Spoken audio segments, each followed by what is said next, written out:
Property ही क्यों, हमने सुना है। मैं क्यों ना म्यूचुअल फंड में लगाऊं, मैं क्यों ना गोल्ड खरीद लूं। 5 लाख का प्लॉट किसी ने लिया होगा 1995 में, तो आज वो 4.5 से 6 करोड़ के बीच में ट्रेड कर रहा है। जमीन एक ऐसी चीज है जो कभी नहीं बढ़ती। सोना आप निकाल सकते हैं। ऐसा क्या है नोएडा के, क्या फ्यूचर है नोएडा की रियल एस्टेट का, जो मैं यहाँ अपना पैसा गाढ़ी कमाई का लगाऊंगा। 300 गज का विला है वो। 4 करोड़ का कोई खरीदार नहीं था। अचानक से जेवर एयरपोर्ट आया, न्यू नोएडा आया, डीएनजी या एक दादरी नोएडा गाजियाबाद म्यूनिसिपल रीजन आया। 3 साल में मात्र, मैं बार बार क्लियर कर रहा हूँ, आज वो 22 करोड़ का विला कि नोएडा में जो प्रॉपर्टी की रेट है वो एक बुलबुला है जो हो सकता है कि आने वाले समय में कभी भी फूट जाए। आज भी नोएडा के 90% लोग पैसे नहीं कमा रहे हैं। F1 ट्रैक पूरे इंडिया में एक ही हो सकता है, हर कंट्री में एक ही ट्रैक हो सकता है, वो हमारा फ्लैट ले या प्लॉट ले, कस्टमर अगर मेरे पास 25 लाख रुपए है, एग्जैक्टली मैं कहाँ जाऊँ और किसके पास जाऊँ। जिस कस्टमर ने जितने पैसे लगाए उस पे जितना इंटरेस्ट दिया वो कैलकुलेट कर लीजिए और कल मैं उन्हें उतने पैसे दिलवा देता हूँ। उनसे कह दीजिए आप वो फ्लैट छोड़। मैंने आपको बताया फॉर्च्यून 500 कंपनीज अभी सिर्फ 20, 22, 24 आई हुई हैं और 300, 350 आनी है और अगले 15 साल नोएडा किसी की पकड़ में नहीं आना।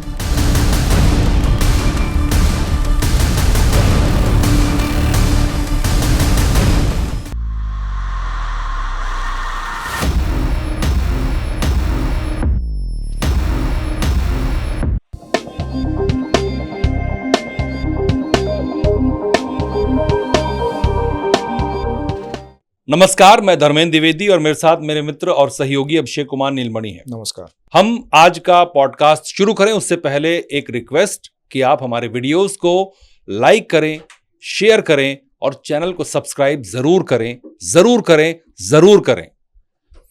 अभिषेक, मैं ये एक बात सुनी है, जो हम पढ़ते थे उसका जॉब करने के लिए आए, जब जॉब की पहली सैलरी मिली तो पेरेंट्स ने कहा कि जो भी मिलता है उसको उड़ा मत देना, सब कुछ सेविंग्स करना। सेविंग्स जरूरी है। और फिर अगला हमें सलाह ये मिली कि सेविंग्स तो कर ली, जो कर रहे हो उसको इन्वेस्ट करना। इवन पढ़ाई के दौरान भी हाँ। आपको माँ बाप आपको सलाह देते हैं बिल्कुल कि जीवन में सेविंग्स बहुत जरूरी है। और ये इसलिए भी जरूरी है क्योंकि भारत 2 बार ऐसी स्थिति देख चुका है। एक बार 2008 में जब रिसेशन आया तो लोगों की सेविंग्स ने बचाया, जब कोविड आया तो लोगों की सेविंग्स और इन्वेस्टमेंट ने उनको बचाया। बिल्कुल। तो आपको क्या लगता है कि सेविंग के क्या क्या इंस्ट्रूमेंट्स हो सकते हैं जो बाजार में आजकल हमने जो सुना है वो 2-3 है। एक लोग नया ट्रेंडिंग है SIPs, म्यूचुअल फंड, बड़े ऐड आते हैं उसके, बहुत ऐड भी आते हैं उसके। दूसरा गोल्ड, आप जितना गोल्ड खरीदिए, गोल्ड के दाम इस समय 1 लाख के आसपास, 1 लाख के पार भी हो चुके हैं। और तीसरा तरीका होता है कि आप कहीं प्रॉपर्टी में इन्वेस्ट करें। मीन्स आप जमीन खरीद लीजिए, फ्लैट खरीद लीजिए, कोई लैंड ले लीजिए, ताकि उसका इंक्रीमेंट जो है वो एक समय के बाद बहुत ज्यादा हो और अच्छा हो, तो उसको एज ए सेविंग देखा जाता है। हाँ, मतलब जो मेरे पेरेंट्स ने बताया मुझे, उन्होंने तो यही कहा कि प्रॉपर्टी से अच्छा इन्वेस्टमेंट कुछ नहीं होता अगर आप सही समय और सही जगह पर अपना पैसा लगा रहे हैं। बिल्कुल। तो आज जो हमारे गेस्ट हैं, हम उनसे इसी टॉपिक पर बात करेंगे कि प्रॉपर्टी कैसे लें, कहाँ लें, कैसे पता करें कि अच्छी है, कैसे उसमें एप्रिसिएशन मिलेगा, बहुत सारी चीजें। मतलब रियल एस्टेट को लेके जितने भी मिथ और सवाल हैं वो सब के सब आज क्लियर हो जाएंगे। तो हमारे साथ हैं दीपक कुमार जी। बहुत स्वागत है आपका दीपक कुमार जी। बहुत बहुत स्वागत है आपका। तो मैं दीपक कुमार जी के बारे में कुछ बता दूं। उनको रियल एस्टेट एक बड़ी लीडिंग फर्म है इंडिया की, उसमें ये डायरेक्टर हैं। ठीक है। 20 साल का इनको एक्सपीरियंस है रियल एस्टेट में काम करने का। उससे पहले ये टीचिंग भी कर चुके हैं और कॉम्पिटिटिव एग्जाम्स भी निकाल चुके हैं, PCS जैसे। लेकिन फिर ये बाद में रियल एस्टेट में आए और बहुत अच्छा अभी वेल टू डू कर रहे हैं। दीपक जी, मेरा यही सवाल है, जो हम बात कर रहे थे गोल्ड और ये सब चीज़ों की, SIP की शुरुआत की हमने। मेरा पहला सवाल है कि प्रॉपर्टी ही क्यों, हमने सुना है, मैं क्यों ना म्यूचुअल फंड में लगाऊं, मैं क्यों ना गोल्ड खरीद लूं। धर्मेंद्र जी, इसके कई आंसर हैं, कुछ लॉजिकल है, कुछ अनलॉजिकल है। जैसे SIP आज कितने लोग करते हैं? म्यूचुअल फंड में आपको मैं डाटा बता देता हूँ, लगभग 150 करोड़ हमारी जनसंख्या है और सिर्फ 20 करोड़ लोग म्यूचुअल फंड से जुड़े हुए हैं। अच्छा, तो क्या आप ये कहेंगे कि 130 करोड़ लोगों को इन्वेस्टमेंट नहीं करना चाहिए? नहीं, बिल्कुल करना सबको चाहिए। करना चाहिए। क्या उन्हें पता है म्यूचुअल फंड्स के बारे में?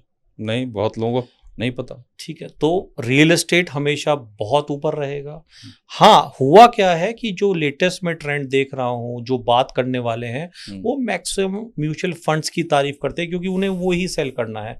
बट अगर हम एक न्यूट्रल टर्म में चेक करेंगे, हम बात कर रहे हैं वो प्रोडक्ट जो 150 करोड़ लोगों के लिए है और एक प्रोडक्ट 20 करोड़ लोगों के लिए है। अच्छा, दूसरा आपने नाम लिया गोल्ड का। हाँ। शायद आप कंपैरिजन करेंगे और फाइंड आउट कर पाएंगे इस बात को, जब म्यूचुअल फंड बढ़ता है गोल्ड घटता है, जब गोल्ड बढ़ता है म्यूचुअल फंड घटता है। तो वो तो अपने आप में ही कॉन्ट्राडिक्टरी है। और हम जब मास की बात करते हैं, वो आपका 1.5 करोड़ इंडियंस है। 150 करोड़ इंडियंस हैं और उसमें सबकी बेसिक नीड है घर। जैसे मैं आपको एग्जांपल बताता हूँ, अर्बनाइजेशन बड़ा हो रहा है। आज आप कहीं भी रूरल एरिया में जाइए तो लोगों में होड़ लगी हुई है कि मैं शहर में जाऊंगा, मैं अपना बिजनेस करूंगा। बिजनेस कहाँ करूंगा? दुकान में करूंगा। दुकान क्या करूंगा? किराए पे लूंगा। पैसे आएंगे तो क्या करूंगा? सबसे पहले या तो अपना घर लूंगा या दुकान लूंगा।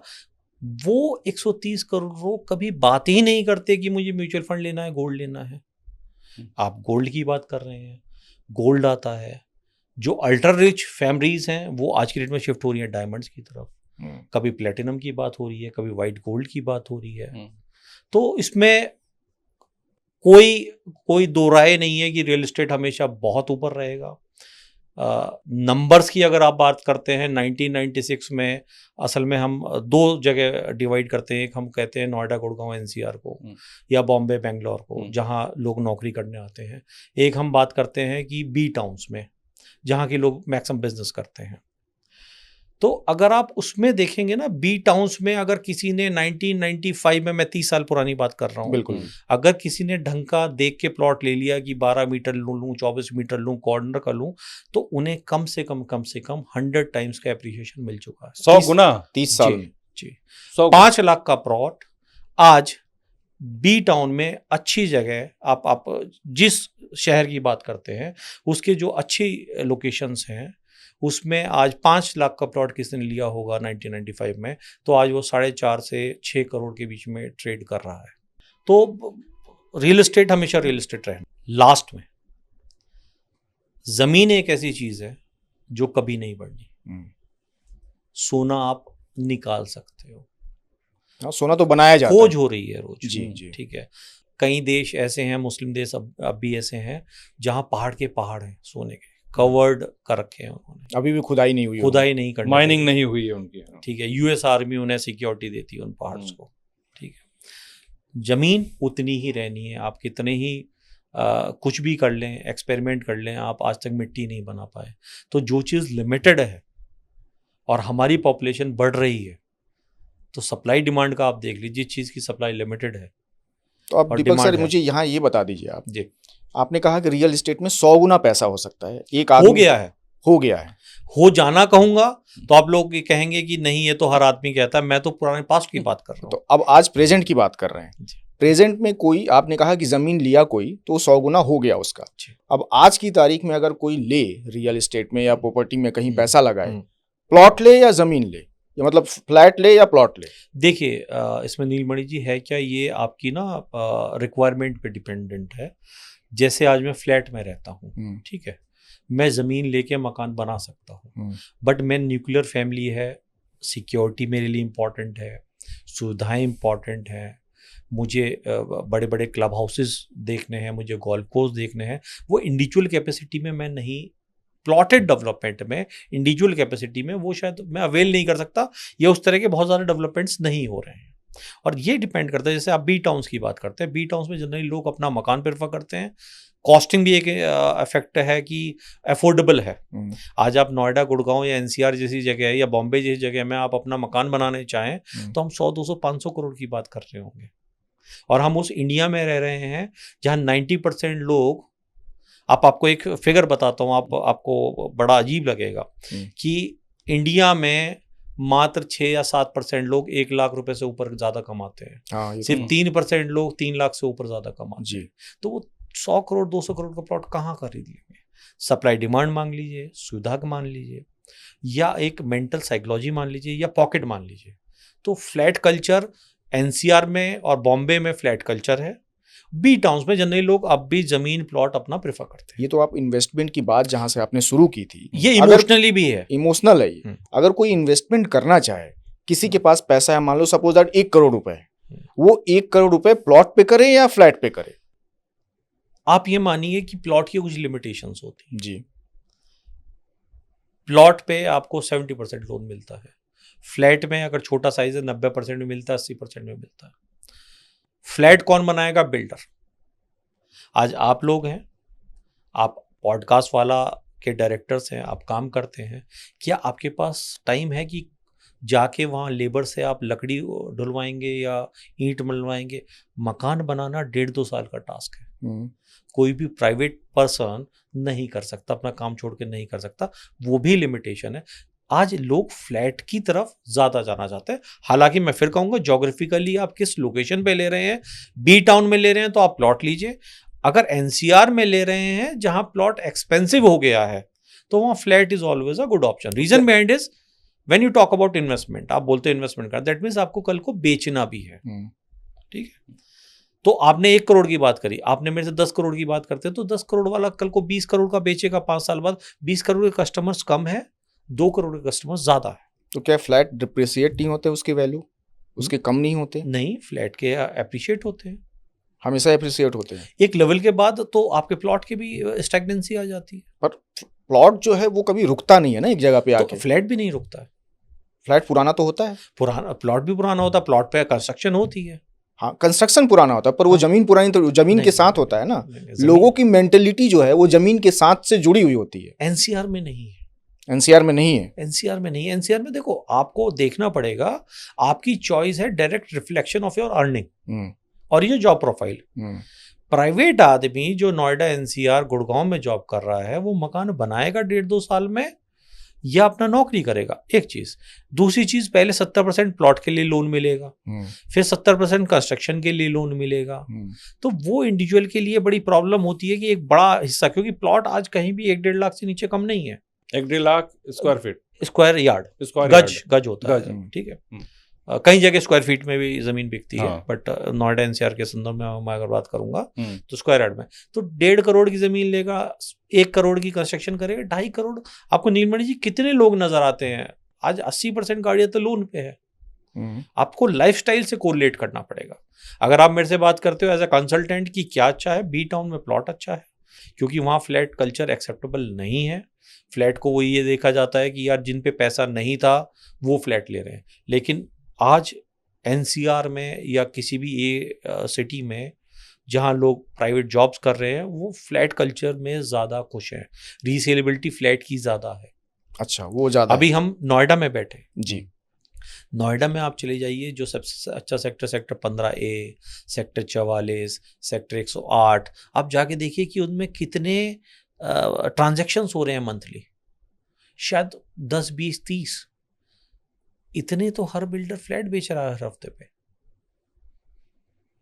तो मीन्स आपके मुताबिक फ्लैट बेहतर है जो बिकते हैं। देखिए, आपने इन्वेस्टमेंट की बात करी, रहने के हिसाब से भी और इन्वेस्टमेंट के। देखिए, मैं अगर आप मेरा पर्सपेक्टिव देखेंगे, मैं हमेशा फ्लैट को बोलूंगा, क्योंकि आज बाय द गॉड ग्रेस में उस कैपेसिटी में हूं जो मैं प्लॉट लेके भी डेवलपमेंट कर सकता हूं।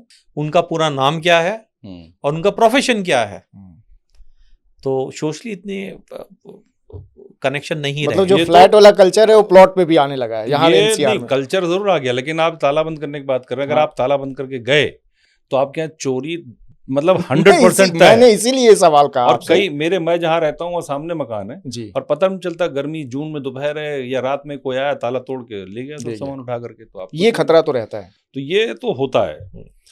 दीपक जी, मेरा सवाल ये है कि अब जैसे आपने बात किया कि फ्लैट, और हम जहाँ बैठे हुए हैं नोएडा, तो सवाल ये है कि मैं दूसरे सिटीज़ में क्यों ना इन्वेस्टमेंट करूं? मैं मुंबई में क्यों ना करूं? मैं पुणे में क्यों ना करूं? मैं बेंगलोर में क्यों ना जाऊं? जो भी बड़े शहर हैं इस देश के, लखनऊ में क्यों ना करूं? मैं नोएडा में क्यों करूं? ऐसा क्या है नोएडा के, क्या फ्यूचर है नोएडा की रियल एस्टेट का, जो मैं यहाँ अपना पैसा गाढ़ी कमाई का लगाऊं लाकर? इसमें धर्मेंद्र जी ना एक फॉर्मूला है जो पिछले 20 सालों में मुझे समझ में आया है, और है एक्चुअली वो। अगर हम एनसीआर को भी देखते हैं, एनसीआर में आपका गाजियाबाद भी है, सोनीपत भी है और फरीदाबाद भी है। वहाँ उतने रेट्स नहीं बढ़े हैं। हाँ, नहीं बढ़े। रेट्स बढ़े हैं आपके नोएडा, गुड़गांव, दो जगह। रीजन बिहाइंड इज, जब आप अंदर तक देखेंगे 90% लोग यहाँ आउटसाइडर्स हैं। नोएडा और गुड़गांव में 90% लोग बाहर से आके बसे हैं। अच्छा। गाजियाबाद, फरीदाबाद, सोनीपत में 90% लोग लोकल हैं। तो जो लोग बाहर से आते हैं वो थोड़ा अपने बी टाउन से आए हैं। आप ये मान लीजिए, आप भी बाहर से आए हैं, नीलमणि जी भी, मैं भी बाहर से। हमने क्या करा, आप ट्रेंड देखिए। हम पढ़े, शायद मिडिल क्लास को बिलोंग करते थे, नहीं तो अपना वहीं बिजनेस कर लिया होता, पापा का ज्वाइन कर लिया होता। मिडिल क्लास किया, मैंने एमबीए किया। अब एमबीए किया तो क्या करें भाई, जहां मैं लोकल था बी टाउन का, वहां तो जॉब नहीं थी। आज भी 50,000 की नौकरी, आप ये मानिए कि बी टाउन में 50,000 की, 70,000 की नौकरी बहुत अच्छी नौकरी मानी जाती है, कि 70,000 रुपए पाता है महीना। मिलता ही नहीं है, बहुत मुश्किल मिलता है। अगर मुझे 1 लाख, 2 लाख, 3 लाख रुपए महीना अगर पाना है किसी प्राइवेट फर्म में, तो वो एनसीआर में ही है। एनसीआर में भी वो गुड़गांव और नोएडा में है। तो इसलिए नोएडा गुड़गांव में थोड़ा सा मूवमेंट अलग है। क्या फ्यूचर है यहाँ के रियल एस्टेट का आप देख रहे हैं? फ्यूचर तो आप ये मानिए कि जिस तरह लैंड कॉस्ट बढ़ रही है, क्योंकि कोई इसमें कोई साइंस नहीं है, सिंपल कैलकुलेशन है धर्मेंद्र जी। हर 5 साल में आपका पैसा दुगना हो जाना है 5 साल में। सर, सीमेंट, सरिया, लोहा, आपका लेबर कॉस्ट, लैंड कॉस्ट सब दुगनी होनी है, तो ऑटोमेटिकली आपको तो हो ही जाना है। आप 20 साल से इस फील्ड में हैं, मैक्सिमम क्या ग्रोथ हुआ है? मतलब कोई एक एग्जांपल आप दें कि एक लैंड जो इतने की थी आज इतने की है मैक्सिमम, या कोई फ्लैट मतलब भी कुछ अलग हो गया हो, किसी की किस्मत बदल गई हो। अभी मैं आपको रीसेंट एग्जांपल बता देता हूँ। 2021 में एक विला है, एक सोसाइटी है, 300 गज का विला है, वो थोड़ा सा बना हुआ है। 4 करोड़ का कोई खरीदार नहीं था। नहीं था। अचानक से जेवर एयरपोर्ट आया, न्यू नोएडा आया, DNGR एक दादरी नोएडा गाजियाबाद इन्वेस्टमेंट रीजन आया, और आज उस 3 साल में मात्र, मैं बार बार क्लियर कर रहा हूँ, आज वो 22 करोड़ का विला है, और अवेलेबिलिटी नहीं है, और मिल नहीं रहा है। नहीं मिल रहा है। 5 गुना बढ़ गया 3 साल में। 4 करोड़ का 22 करोड़, 4 करोड़ का 22 करोड़। लोग लेने वाले हैं, पैसा है इतना, बहुत पैसा है। बहुत पैसा है, बहुत पैसा है एक्चुअली। 22 करोड़ का फ्लैट, विला। नहीं, सवाल ये कि 3 साल में इतना प्राइस बढ़ जाना, ये हुआ क्यों? इसके पीछे आप रीजन क्या देखते हैं? ये क्या है कि हम स्पेसिफिक नोएडा की ये प्रॉपर्टी उसकी बात कर रहा हूँ। नोएडा में 2009 में सब प्राइम क्राइसिस था। 2013 के बाद कुछ अथॉरिटी की कमियां रही, कुछ बिल्डर्स की कमियां रही, कुछ प्लानिंग की कमी रही, कुछ फाइनेंशियल प्लानिंग्स की कमी रही, तो वो एप्रिसिएशन किसी ने नहीं पाया नोएडा में। और मैं एक और धर्मेंद्र जी बात कर रहा हूँ, मार्क कर लीजिएगा, आज भी नोएडा के 90% लोग पैसे नहीं कमा रहे हैं, क्योंकि नोएडा में 2 तरह के कस्टमर्स थे, जिन्हें टाइमली डिलीवरी मिल गई वो, जिन्हें टाइमली डिलीवरी नहीं मिली वो। जिन्हें मिल गई आज भी वो कहते हैं यार मैंने तो 2500 में लिया था, अब 12,000 का क्यों लूंगा, ये तो बहुत महंगा हो गया है। दैट मीन्स वो अपने पास्ट को लिंक कर रहे हैं और उन्हें लग रहा है कि मार्केट में बबल है। और जिन्हें नहीं मिला वो तो वैसे ही परेशान है कि मेरे पुराने फ्लैट्स नहीं मिले, पुरानी दुकान नहीं मिली, कब्जा नहीं मिला, तो वो नहीं। तो आज भी नोएडा के लोग पैसा नहीं कमा रहे हैं। जितना भी इन्वेस्टमेंट नोएडा में हो रहा है वो दिल्ली, गुड़गांव, अब्रॉड से, बॉम्बे से, बेंगलोर से आ रहा है। आपने जो आंकड़े बताए और जो प्रोस्पेक्ट बताया नोएडा का, उसको देख के लग रहा है कि नोएडा से अच्छी इन्वेस्टमेंट दुनिया कहूंगा मैं तो कहीं नहीं है। हाँ, दुनिया आप दुनिया कह सकते हो, कह सकते हैं ना। लेकिन मैं बहुत से ऐसे लोगों को जानता हूँ जो यहाँ पर प्रॉपर्टी लेके फंस गए और रो रहे हैं कि हमको तो मिला ही नहीं, न मकान मिला, न दुकान मिला, न माया मिली, न राम, पैसे भी चले गए, बैंक का लोन भी भर रहे हैं और परेशान घूम रहे हैं। और इसी नोएडा, ग्रेटर नोएडा के जो एक्सप्रेसवे है, हाँ, उसके राइट साइड में आप देखेंगे सारी प्रॉपर्टीज यहाँ से वहाँ किसी बहुत बड़े बिल्डर का है। 15 साल से लोग 1-1 करोड़ रुपए किसी का उस समय किसी के 80 लाख, किसी के 90 लाख, आप जो बोल रहे हैं ना रिनॉल्ड बिल्डर से लेने के लिए, वो रिनॉल्ड ही बिल्डर थे, वो पैसे सारे के सारे फंस गए। अब इसमें मैं देखिए आपके शो पे बहुत बड़ी बात कह रहा हूँ, आप इतना करिए, और ये पॉजिटिविटी दिखा रहा हूँ मैं किसी को यहाँ किसी कस्टमर को गलत नहीं बोल रहा हूँ। जिस कस्टमर ने जितने पैसे लगाए उस पे जितना इंटरेस्ट दिया वो कैलकुलेट कर लीजिए, और कल मैं उन्हें उतने पैसे दिलवा देता हूँ। उनसे कह दीजिए आप वो फ्लैट छोड़ दीजिए, जो ये सारे 15 साल से बंद पड़े हुए, एक भी पैसा नहीं देंगे, एक भी फ्लैट नहीं देगा। सबको पता है जिस दिन ये तैयार हो गया, ये 15 से 20 हज़ार रुपये पर स्क्वायर फीट वाली चीज़ है, क्योंकि एयरपोर्ट आ चुका है, लैंड कॉस्ट बहुत आगे जा चुकी है। Nobody will give you a flat, मतलब ये क्या, दे आर हैप्पी नाउ। था एक फेज, आपके क्वेश्चन पे आता हूँ। पहले तो ये मैंने आपको बताया कि ये कोई जादू नहीं हुआ है। एयरपोर्ट आया है, बोड़ाकी आया है, जिसके बारे में मैं आपको बताऊंगा, Delhi Mumbai industrial freight corridor है, और new Noida is also coming up. तो इतना इंडस्ट्रियलाइजेशन हो रहा है, चलिए मैं आपको एक और फैक्टर फिगर इसमें ऐड कर देता हूँ। नोएडा की आज पॉपुलेशन कितनी है धर्मेंद्र जी, अंदाजा? 25-30 लाख नहीं, 10 से 12 लाख। अच्छा, 2031 कितने दिन बाद है? 2025 साल। 5 ही यमुना एक्सप्रेसवे जिसे आप जंगल बता रहे हैं, उसकी एक्सपेक्टेड पॉपुलेशन कितनी है 2031 में? लगभग आधी, 36 लाख। अच्छा, 36 लाख एक्सपेक्टेड पॉपुलेशन है यमुना एक्सप्रेसवे की 2031 में, आज से 6 साल। और नीलमणि जी 4 लोग एक घर में रहेंगे, that means 9 lakh housing unit की रिक्वायरमेंट है। राइट और रॉन्ग? सिंपल है ना नंबर। आज की तारीख में कितना पॉपुलेशन होगा वहां पे? अभी छोड़ो, अभी मैं आपको उस पर ड्राइव करता हूँ, ठीक है? अभी तो आपको जंगल लग रहा है ना, ठीक है? 9 लाख घर चाहिए, 80,000 भी नहीं है अथॉरिटी और बिल्डर्स के मिला के। इसीलिए यमुना एक्सप्रेसवे अथॉरिटी पे प्लॉट 35,000 रुपये में अथॉरिटी बेचती है, और अगले ही दिन उसके बायर 90 लाख के मिल जाते हैं। मैं यहाँ कैसे मान लूँ कि 36 लाख हो जाएगा 2031 में पॉपुलेशन? क्यों मानूं? क्यों नहीं मानेंगे? 50,000 इंडस्ट्रीज है, हाँ। सारा 2 साल में फंक्शनल करना है, ठीक है। 50,000 इंडस्ट्रीज में कितने लोग काम करेंगे? आज आप एक बार ना वहाँ का, मतलब आप ये मान रहे हैं कि 2 साल के अंदर के जो है वो इंडस्ट्री जो है सारी की सारी फंक्शनल करनी पड़ेंगी। ये क्लॉज है। अगर आपने इंडस्ट्रियल यूनिट ली है तो ऐसा ना, अब तक क्या हुआ नोएडा, ग्रेटर नोएडा में क्या होता था? धर्मेंद्र जी ने इंडस्ट्रियल प्लॉट लिया, कुछ नहीं करा, 20 साल तक पड़ा रहा, कुछ भी नहीं हुआ, ना किसी को जॉब मिली, ना कोई इंफ्रास्ट्रक्चर डेवलपमेंट हुआ। अब येडा जो यमुना एक्सप्रेस इंडस्ट्रियल डेवलपमेंट, उसका क्लियर नॉर्म्स है कि पहले तो आप बताओ धर्मेंद्र जी कि आपको इस चीज का आइडिया है? धर्मेंद्र जी ने कहा यस है, तो अपने फाइल लेके आइए, वेरीफाई किया, आप कब तक अपनी बनाएंगे, कितनों को जॉब देंगे, वो सब है। अब इसमें इन्वेस्टर्स नहीं, सब एंड यूजर्स है, और वही लोग जो वहाँ 50-50, 100-100 करोड़ की इंडस्ट्री लगा रहे हैं, नोएडा ग्रेटर नोएडा एक्सप्रेसवे पे आके 10-10 करोड़ के फ्लैट ले रहे हैं। अब फिर हम डार्क साइड पे आते हैं जी। आपने कहा कि ठीक है, वो जितने लोग हैं आए और इंटरेस्ट के साथ मुझसे पैसा ले लें और फ्लैट देते हैं। मेरे से नहीं, कोई भी देने को तैयार है, बेचने को तैयार। मैं आपको मार्केट कंडीशन बता रहा हूँ। देखिए, एक प्रॉपर्टी लाइन ऐसी है, जितना ज़्यादा पैसा इन्वॉल्व है उतने ही ज़्यादा आपके सेंटिमेंट्स हैं, ठीक है? अगर ये फ्लैट कोई 10-10 रुपए के होते तो लोग भूल गए होते। ये 1 करोड़ 50 लाख 70 लाख के हैं, तो वैल्यूएशन ज़्यादा है, तो ज़्यादा परेशान है। नोएडा का एक रफ फेज आया था। रफ फेज ये आया था कि नोएडा में नोएडा के लोग ही खरीद रहे थे, दिल्ली वाले कभी नहीं आते थे, गुड़गांव वाले कभी नहीं आते थे। उसमें क्या हुआ, कुछ अथॉरिटी की पॉलिसीज थी। नोएडा अथॉरिटी कहती थी कि दीपक जी, जैसे मैं अगर जाता हूं और आप हम सबको दिखता है कि बिल्डर बनना is a profitable business, right और रॉन्ग? राइट। हम तीनों ने एक पूल बनाया 5 करोड़ का, और हम अथॉरिटी के पास चले गए कि भैया हमें ये ग्रुप हाउसिंग का जहां हम फ्लैट बना सकते हैं वो प्लॉट दे दीजिए।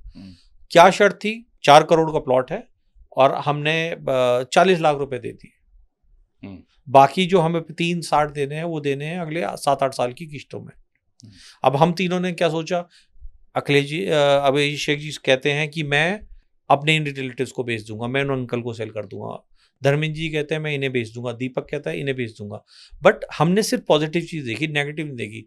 हम वो नंबर ऑफ सेल्स नहीं कर पाए जो एक्सपेक्टेड थी, जो पैसा आना था इनफ्लो वो नहीं करा हमने, अथॉरिटी का टाइमली पेमेंट नहीं दे रहा, अथॉरिटी का टाइमली पेमेंट नहीं करा तो हमें अथॉरिटी ने ब्लैकलिस्ट कर दिया, ब्लैकलिस्ट कर दिया तो हमें किसी फाइनेंशियल इंस्टीट्यूट ने लोन नहीं दिया और मेरा काम रुक गया। ये हो रहा था। लेकिन जैसे ही हमारा एयरपोर्ट आया, अचानक से रुके हुए शहर में इनफ्लो आया, पैसे का भी, न्यू कस्टमर्स का भी। आज आपको पूरा नोएडा, ग्रेटर नोएडा, यमुना एक्सप्रेसवे पे बहुत कम प्रोजेक्ट्स रुके हुए मिलेंगे, और जो रुके हुए भी हैं वहाँ भी एक बहुत स्ट्रॉन्ग आशा है कि बहुत जल्दी कोई नया बिल्डर आएगा, डेवलपमेंट मॉडल पे उसके साथ कोलैब करेगा और इस प्रोजेक्ट को कंप्लीट करके हाई रेट्स पे ले जाएगा।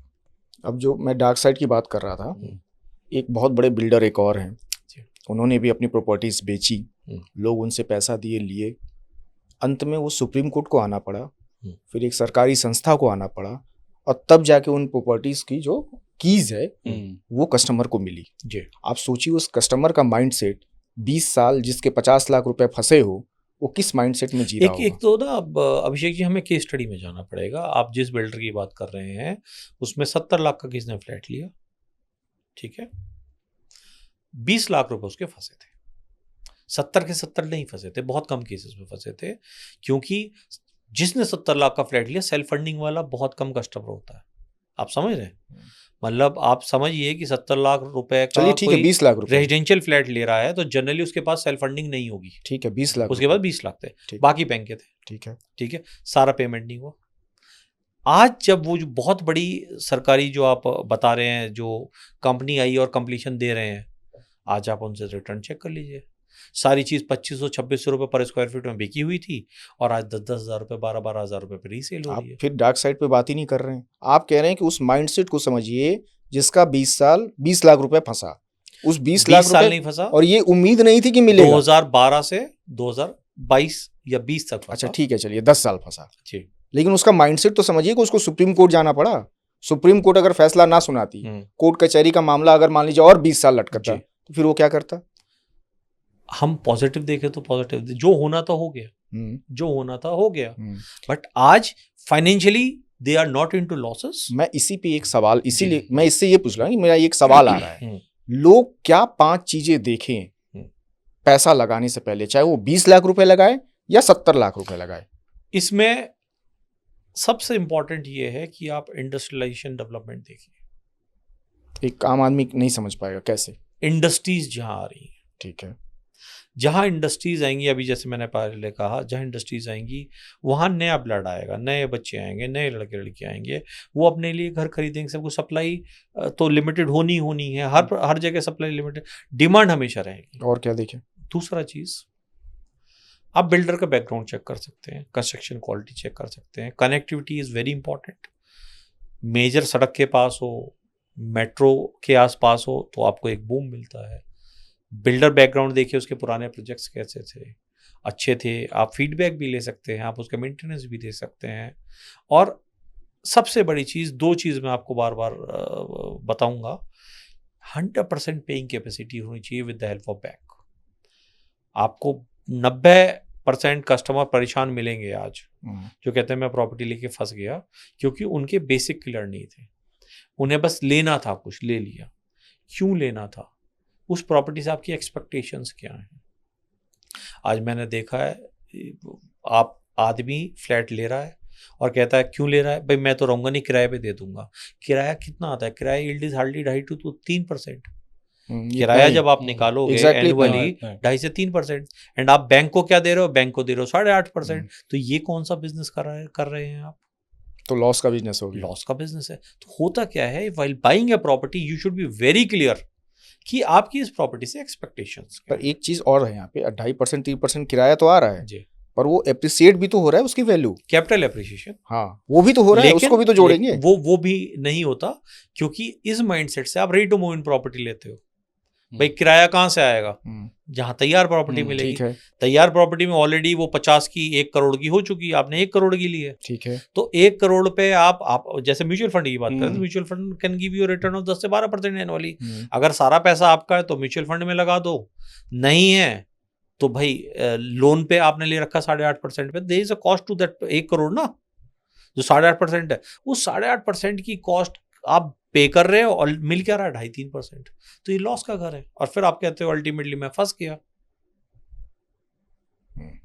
ठीक है, हम बड़ा होता क्या, we should be open while buying a property, we should be very open. नहीं, मैं एक्चुअली 5 चीजें वो जानना चाह रहा था जिसमें कागज वागज की बात होगी, मतलब कोई फंसे नहीं कागज कुछ तो, ऐसे कागज तो सिंपल है, जिस प्रॉपर्टी पे बैंक लोन कर रहा है सबसे इंपॉर्टेंट है, वो ज्यादा इजी है। सरकारी लोन कर रहा है बैंक, वो और अच्छा है। बिल्डर से ले रहे हैं वो अच्छा है, बिल्डर की रेपुटेशन अच्छी है, बिल्डर की कंस्ट्रक्शन क्वालिटी पुराने प्रोजेक्ट से वो भी अच्छी है। आप कुछ भी ले लीजिए, बस क्लीन होना चाहिए। क्लीन होना चाहिए, वो वही क्लीन होना चाहिए, तो ठीक है। इसके लिए आपने पॉइंटर्स बताया। एक और चीज़ आती है, मैं देखता हूँ कि बहुत सारे फ़ोन कॉल्स आते हैं मुझे। आप एक ए प्रोजेक्ट है, मान लीजिए कोई ए, उसके लिए 4 लोग मुझे फ़ोन करते हैं। तो एक कहता है कि ये 50 लाख का है, एक कहता है 70 लाख का है, एक कहता है 45 का है, एक कहता है 55 का है। अब सवाल ये कि किसी भी प्रॉपर्टी का रियल रेट, जो मार्केट रेट सही है, उसके बारे में कोई बायर कैसे पता करे कि ये इसकी वर्थ इतनी है? धर्मेंद्र जी, जो फ्लक्चुएशन हो सकती है ना, वो 10-15-20% हो सकती है डिपेंडिंग ऑन द, और इतनी फ्लक्चुएशन तो मैं आपको रीसेल में एक ही प्रोजेक्ट में दिखा दूंगा। ऊपर के फ्लोर जनरली नॉर्थ इंडिया में नहीं लेते लोग, तो ऊपर के फ्लोर जनरली सस्ते थोड़ा सा बिकते हैं, और 5th 6th floor 1st 2nd floor महंगे बिकते हैं। तो ये तो विद इन द प्रोजेक्ट हो गया, लेकिन नियर बाय प्रोजेक्ट में बिल्डर की बैकग्राउंड क्या है, कंस्ट्रक्शन क्वालिटी क्या है, प्रीफैब से बना है, तो इस चीज पे, क्लब हाउस पे, ग्रीनरी पे नहीं। मेरा सवाल ये था कि ये तो आप बता रहे हैं उसके लिए, मैं एक लोकेशन की बात कर, हाँ लोकेशन, मैं एक ही प्रोजेक्ट में एक ही फ्लोर की अगर बात करूं, मुझे मान लो 15 फ्लोर मिल रहा है, तो 15 फ्लोर कोई मुझे 52 का कोट करता है, कोई 58 का कोट करता है, कोई 48 का करता है, तो ये कैसे पता पड़े उसकी वर्थ क्या है?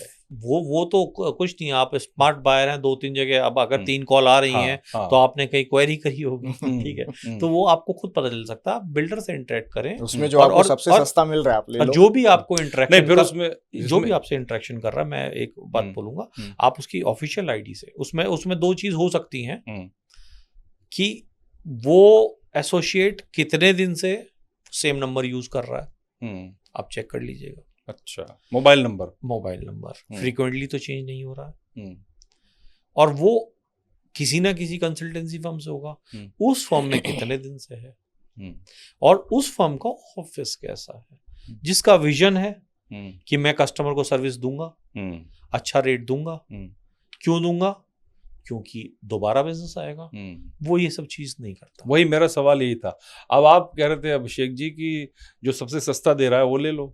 अब एक जो बायर होती है उसकी एक टेंडेंसी होती है, किसी ने मुझे 52 कहा, किसी ने 48, किसी ने 45, तो सोचो यार क्या पता 45 से भी कम हो। नहीं, इतना जनरली वेरिएशन होता नहीं है। इसमें होता क्या है कि आप एक थोड़ा ऑफिशियल मेल से आप करें कि अपने सीनियर्स को लूप में रख के आप मुझे मेल करें कॉस्टिंग की कि this should be all inclusive except government charges, तो आपके सामने पिक्चर आ जाएगी, उसमें कोई बात। और ये रियल एस्टेट में नहीं, आप रियल एस्टेट को ही बोल रहे हैं, ये तो हर चीज में है, ट्रेवल प्लान में है, मेडिकल पॉलिसी में है, हर जगह। और आपको आज आपके इस पॉडकास्ट के माध्यम से बताता हूँ, हमारे यहाँ मार्जिन सबसे कम है।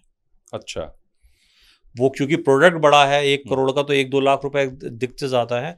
आप ट्रेवल प्लान ले लीजिए किसी कंपनी से, वही 6.5 लाख का आता है, वही 4.5 लाख का आता है, और कोई लोकल बंदा 3.5 लाख में देता है। 3.5 और 6.5, 3 लाख की बात करूं, दैट मीन 90% का वेरिएशन।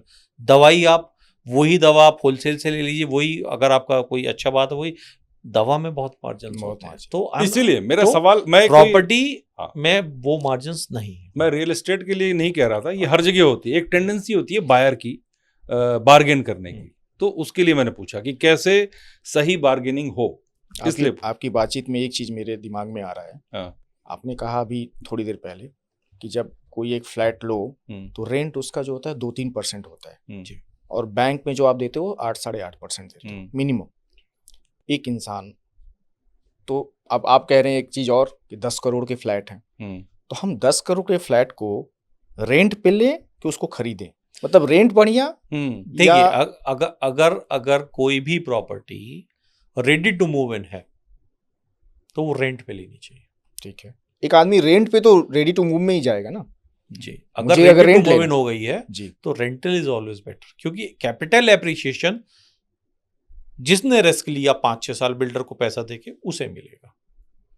बहुत पुरानी कहावत है, more risk more gain, no risk no gain. अगर आप ready to move in property ले रहे हो दैट मीन्स प्रॉपर्टी कितने, मतलब मैं पास्ट में जो खराब हुआ उसकी बात नहीं करता, बट 5 साल 4 साल में एक बिल्डर पोजीशन दे पाता है। 5 साल से वो प्रॉपर्टी बिक रही है, उसका रेट ऑलमोस्ट दुगना हो गया है, और अगर आप कैलकुलेशन करेंगे तो 250 गुना हो गया। रीजन क्या है?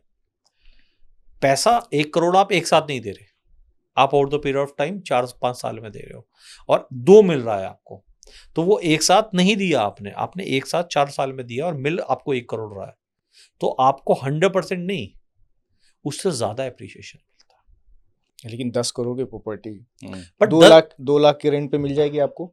10 करोड़ का आप 2% निकाल लीजिए, 2 लाख के आसपास हुआ।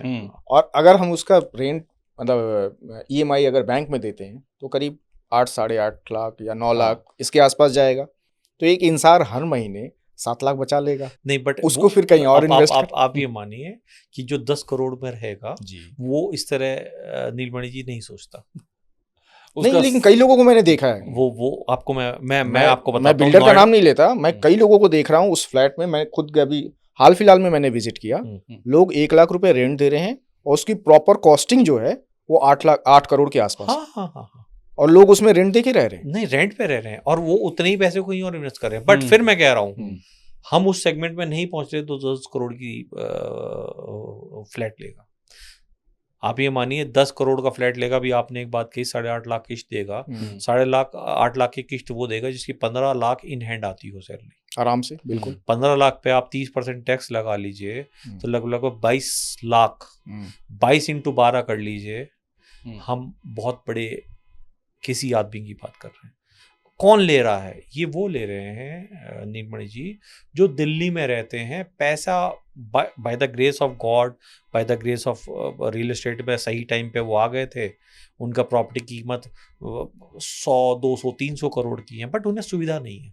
वो अच्छी गाड़ी नहीं खरीद सकते क्योंकि इंफ्रास्ट्रक्चर नहीं है, उनके बच्चे अच्छे स्कूल में नहीं जा सकते क्योंकि ये सब चीज़ ना, इंफ्रास्ट्रक्चर जो भी डेवलप होगा ये लैंड से चाहिए। भाई जहाँ खाली आज जेवर एयरपोर्ट दिल्ली में क्यों नहीं बनाया?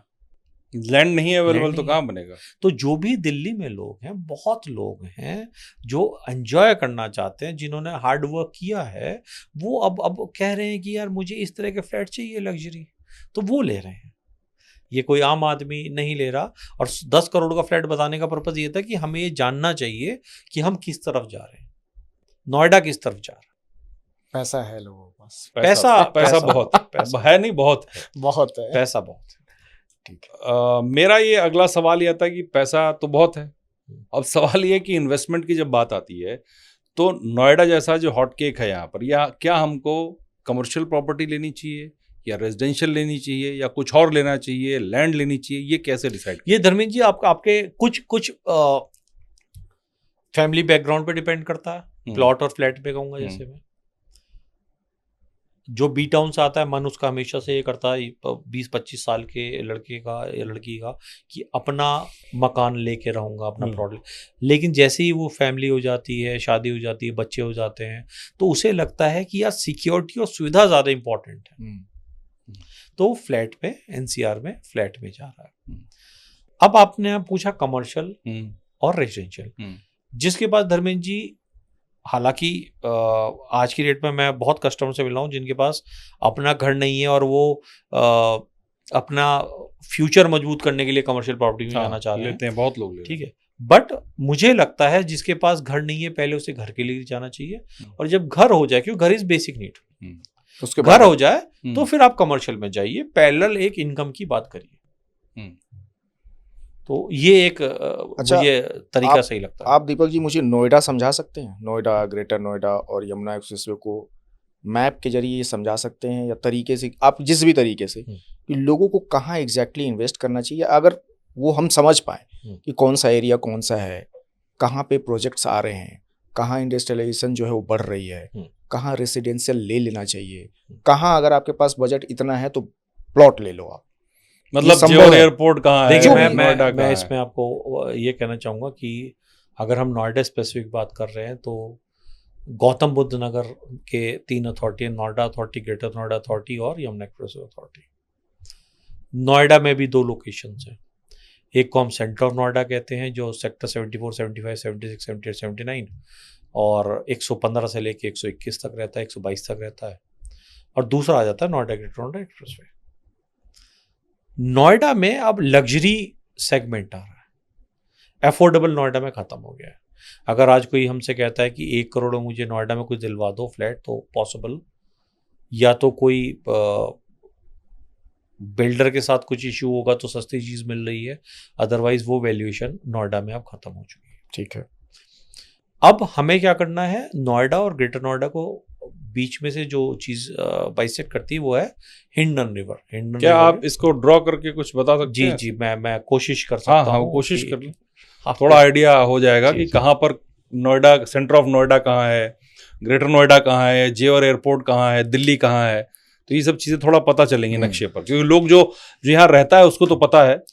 तो धर्मेंद्र जी, जैसे आपने बात की थी कि ज्योग्राफिकली कहाँ कहाँ चीजें, एक्चुअली नीलमणि जी दिक्कत क्या है कि क्लाइंट्स को जो एडवर्टीजमेंट आता है वो तो पता होता है, बट वो किस लोकेशन पे है, वहाँ कौन लेगा, कितनी इंडस्ट्रीज हैं, क्या रेंटल आएगा, कल को मैं बेचना चाहूँ तो बिक जाएगा, यही सब सवाल होते हैं। Questions need to be answered. बिल्कुल बिल्कुल। ठीक है, तो थोड़ा सा मैं आपको बताता हूँ, क्योंकि गौतम बुद्ध नगर है, इसके बाद अभी आपने सिद्धार्थ विहार बहुत सुना होगा, सिद्धार्थ विहार आ जाता है, गाजियाबाद का पार्ट है, wave city is also there. तो मैं एक रफ मैप बना के कोशिश करता हूँ। ये आप ये मानिए कि ये आपका NH24 हो गया। NH24 से पहले हम हापुड़, लखनऊ, मुरादाबाद जाया करते थे, अब यमुना बन गया तो लोग अब लखनऊ के लिए ये रूट नहीं लेते। यहाँ से एक रोड और आ रही है, ये जो परी चौक जा रही है, PC मतलब परी चौक। ठीक है, अब क्या हुआ कि ये हम मानते हैं ये अक्षरधाम है, दिल्ली में पड़ता है, दिल्ली में। ये हमारा हो गया DND फ्लाईओवर, और ये हो गया हमारा कालिंदी कुंज। तो दिल्ली से किसी को भी आना है, हमारी यमुना पार करके यही 3 एंट्री है। और इधर क्या है, नोएडा का बेस्ट पार्ट क्या है, ये इधर हो गई हमारी हिंडन रिवर, ये हो गई रिवर हिंडन, और ये हो गई रिवर यमुना। तो सबसे पहले क्वेश्चन जो मैं आंसर करता हूं, why Noida? Noida is limited, Noida triangular shape में है, ये बढ़ नहीं सकती, मतलब डेल्टा में है बेसिकली, ये आपका बढ़ नहीं सकता, दोनों तरफ। हालांकि मतलब वो V शेप में जो आ गया अंदर, ये ट्रायंगुलर शेप में है, क्योंकि इधर पूरा नोएडा है, इधर गाजियाबाद है। हाँ, ये पूरा नोएडा। अच्छा, वो बीच का सेंटर जो खाली है वो नोएडा है। ये पूरा नोएडा, ठीक है, दोनों नदियों के बीच में ऊपर डेल्टा पॉइंट, ठीक है, ये पूरा आप वहाँ नोएडा लिख दीजिए, नोएडा है। ठीक है। अब नोएडा में क्या है, नोएडा में कुछ रोड्स हैं जो मेन्स हैं, जो नर्व ऑफ नोएडा कहते हैं। जैसे कालिंदी से हम सीधे जाएंगे तो हम हिंडन क्रॉस करके यहाँ पहुंच जाते हैं। ऐसे ही गाजियाबाद से हम आते हैं सीधे सीधे, ये रोड यहाँ पहुंच जाती है। ये आपका सेक्टर 62 पड़ता है, ये 63 पड़ता है। अब है क्या कि सेक्टर 62-63 में धर्मेंद्र जी लगभग 6 किलोमीटर ऐसे और 7 किलोमीटर ऐसे, दैट मींस 42 स्क्वायर किलोमीटर में मैक्सिमम इंडस्ट्रीज आर देयर, पूरा भरा हुआ है। ठीक है, हाँ। जो लोग यहाँ काम करते हैं वो रेंटल के लिए तो गाजियाबाद में जाते हैं, क्योंकि रेंटल गाजियाबाद इंद्रपुरम में सस्ता माना जाता है इन कंपैरिजन टू आपका नोएडा। बट इसके बराबर में जो हमारा लैंड पैच है, जिसे हम सेंटर ऑफ नोएडा भी कहते हैं, जिसमें 74, 75, 76, 77 ये सब सारे सेक्टर्स आते हैं। ये 79 हो गया, ये 74 हो गया, ये 118 हो गया, और ये 121 हो गया। तो ये 74 से 79 और 115 से 121 हैं। तो जो यहाँ काम करते हैं वो अमूमन यही अपना घर लेना चाहते हैं। ठीक है, ठीक है। अब इस एरिया को हम क्या कहते हैं, सेंटर ऑफ नोएडा। अब कुछ लोग ऐसे होते हैं अफोर्डेबिलिटी फैक्टर से, या आप ये मान लीजिए कि 1 करोड़ में 2 बेडरूम मिल रहा है, बट मेरे पेरेंट्स साथ रह रहे हैं या मेरा भाई रह रहा है, मेरी रिक्वायरमेंट है 3 बेडरूम की, तो इसलिए मैं हिंडन क्रॉस करके ये ग्रेटर नोएडा आ जाता है, तो मैं ग्रेटर नोएडा जाता हूँ। Construction remain same, construction cost same रहती है, सब कुछ। जो लैंड का फर्क है, लैंड कॉस्ट का फर्क है, जो ऑलमोस्ट आधी आती है, इसलिए यहाँ थोड़ा सा बजट कम हो जाता है। दूरी क्या हो जाती होगी? दूरी तो कुछ भी नहीं, बस हिंडन क्रॉस करिए आप। अच्छा, ब्यूटीफुल कनेक्टिविटी, मतलब मैं तो ये कहूंगा मुश्किल से 5 मिनट। तो ये ग्रेटर नोएडा एक्सटेंशन की बात आप कर रहे हैं? इसे हम ग्रेटर नोएडा वेस्ट कहते हैं। ठीक है। बिल्डर्स या हमारी लॉबी जनरली से नोएडा एक्सटेंशन कहती है, नोएडा के बाद Noida extension, but technically it is greater Noida west. ठीक है, राइट। अब अभी अचानक से एक चेंज आया है कि नोएडा एक्सटेंशन को या ग्रेटर नोएडा वेस्ट को हम अफोर्डेबल मानते थे। यहां 2 सेक्टर्स मार्क करिए, सेक्टर 10 और सेक्टर 12 लग्जरी में आ रहे। अच्छा, क्योंकि इन लोगों को भी लग्जरी चाहिए। दैट मीन्स उनका जो स्टार्टिंग प्राइस है 12-13 हजार रुपए स्क्वायर फीट से शुरू आ रहा है।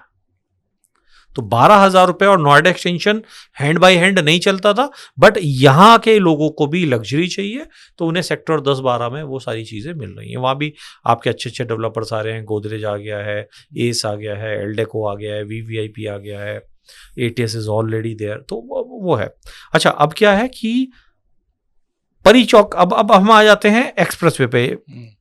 ये क्या है कि कालिंदी से हम आए, ये किसकी प्रेफरेंस है? ये पूरे दिल्ली वालों की प्रेफरेंस है।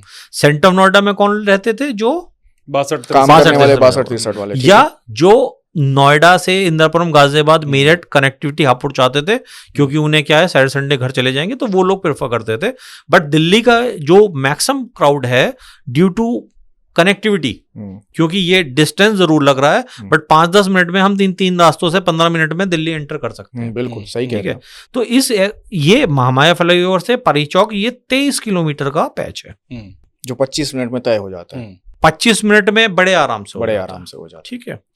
तो ये थोड़ा, क्योंकि दिल्ली वाले नीलमणि जी, मैं कोई बायस नहीं हूं, बट दिल्ली में लोगों पे थोड़ा पैसा है, दिल्ली दिल वालों की है, और वो थोड़ा एंजॉय भी करना चाहते हैं। ठीक है। तो यहाँ जो सेक्टर्स हैं, जैसे ये सेक्टर 94 हो गया, ये सेक्टर 124 हो गया, ये 96, 97, 98 हो गया, ये यहाँ सेक्टर आपका 100 हो गया, ये सेक्टर 107 हो गया, ये एक बहुत हमारे बड़े डेवलपर हैं JP, ये टाउनशिप ले गए थे 1162 एकड़ में।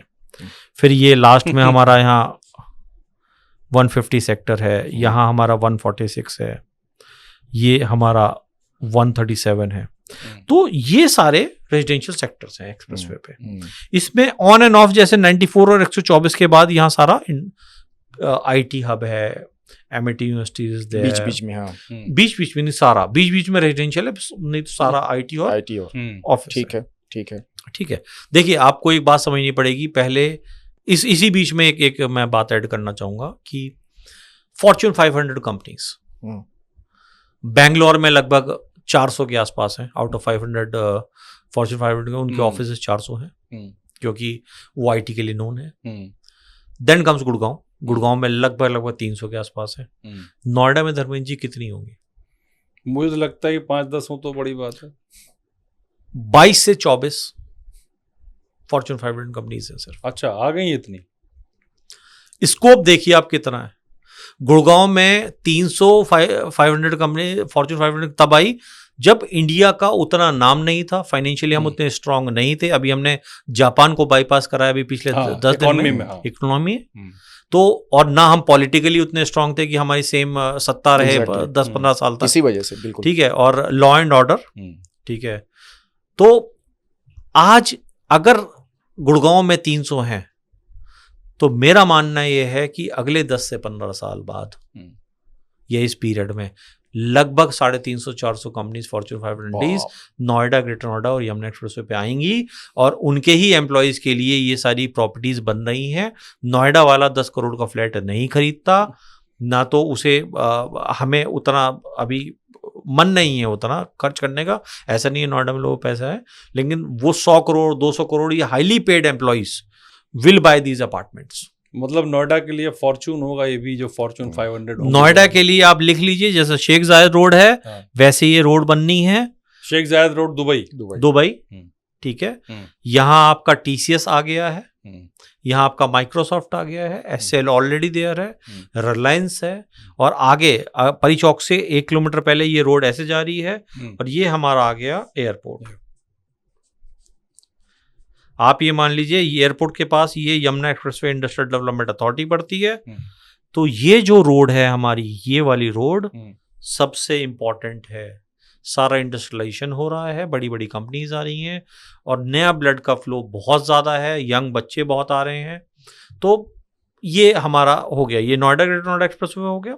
अब एक और डेवलपमेंट बहुत इंपॉर्टेंट है, वो ये है कि परी चौक से हम थोड़ा सा लेफ्ट लेते हैं और फिर ये रोड हमारी चली जाती है इधर से। ये जो हमारी कालिंदी से रोड गई नोएडा एक्सटेंशन, ये रोड भी ऐसे करके एयरपोर्ट तक पास हो गई है। हालांकि पूरी बनी नहीं है, प्रोसेस लगेगा, बट ये 130 मीटर की रोड कहते हैं। और ये हमारा सेक्टर 10 और सेक्टर 12 नोएडा एक्सटेंशन का है, जो इस टाइम सबसे हॉट है। अच्छा, ठीक है, ठीक है। ये पीछे से एयरपोर्ट तक कनेक्ट होगा? ये पूरी रोड कनेक्टेड होनी है इसमें। अरे वाह। और कंस्ट्रक्शन बड़े अच्छे स्पीड से चल रहा है। तो ये हो गया हमारा ग्रेटर नोएडा वेस्ट। एक परी चौक के एरिया पास का एरिया होता है, इसे हम generally technically greater Noida east कहते हैं। तो हमारा ग्रेटर नोएडा वेस्ट हो गया, ग्रेटर नोएडा ईस्ट हो गया, Yamuna express industrial development authority हो गई। ये तीनों अगर मैं महामाया और दिल्ली से कंपेयर करूं, सेम डिस्टेंस में है, ऑलमोस्ट सेम रेट है। तो जो लोग इधर नोएडा में लेना चाहते थे वो इधर ले सकते हैं, लेकिन जो लोग इंडस्ट्रियलाइजेशन और पैसे के ग्रोथ के लिए काम करेंगे, उन्हें अगर डेवलपमेंट देखना है तो उन्हें यहाँ बुड़ाकी देखना पड़ेगा। अभी मैं बुड़ाकी की आपको बहुत बड़ी बात बताऊंगा। आप ये मानिए कि ये पीछे से रोड आती है हमारी, जो जीटी रोड कहते हैं हम, जो शेरशाह सूरी ने बनवाई थी। हाँ। ये कलकत्ता जाती है, पठानकोट से कलकत्ता तक। जी।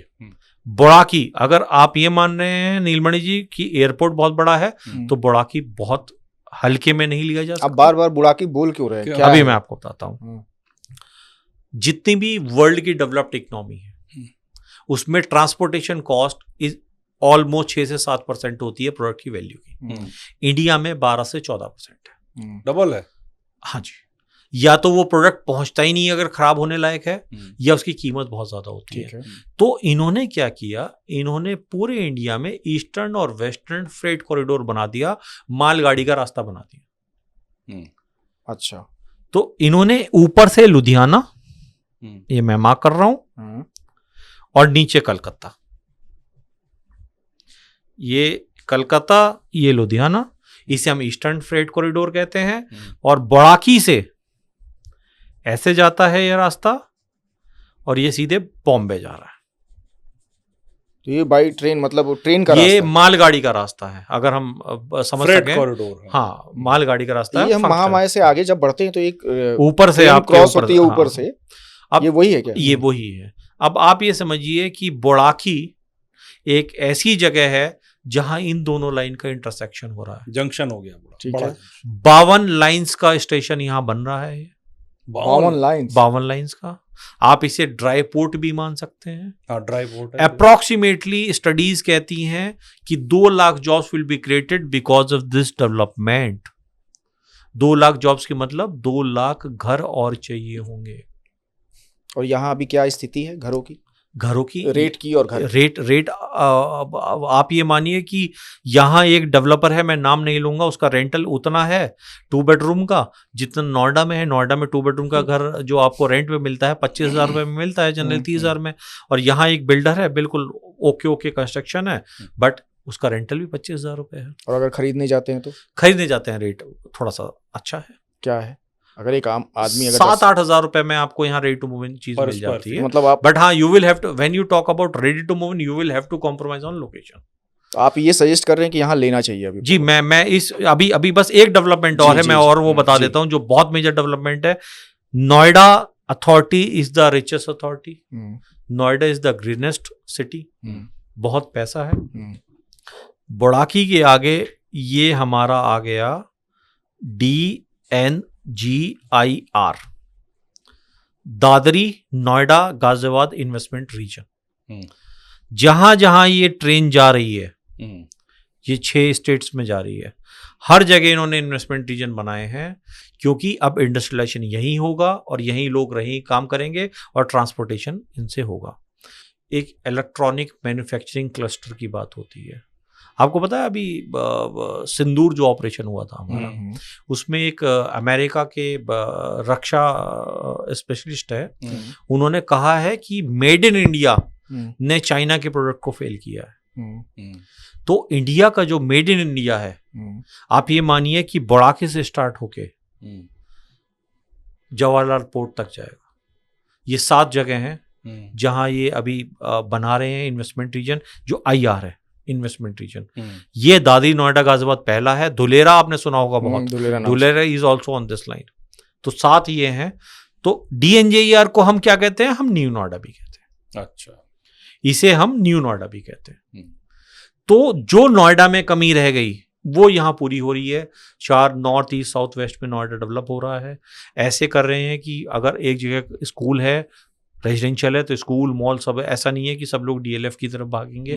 तो ये और वेल प्लान्ड हो रहा है। तो अगर मैं मोटा मोटी देखूं, आपके क्वेश्चन का आंसर दे रहा हूं कि यमुना एक्सप्रेसवे पे ये जो लोकेशन है, ऊपर फिर बुराकी हो गया और फिर सेक्टर 10-12 में UPSIDC आता है। अगर मैं ये सब देखता हूं, ये एरिया, तो approximately Dharmendra ji 50,000 non polluting industries are coming. Non polluting है।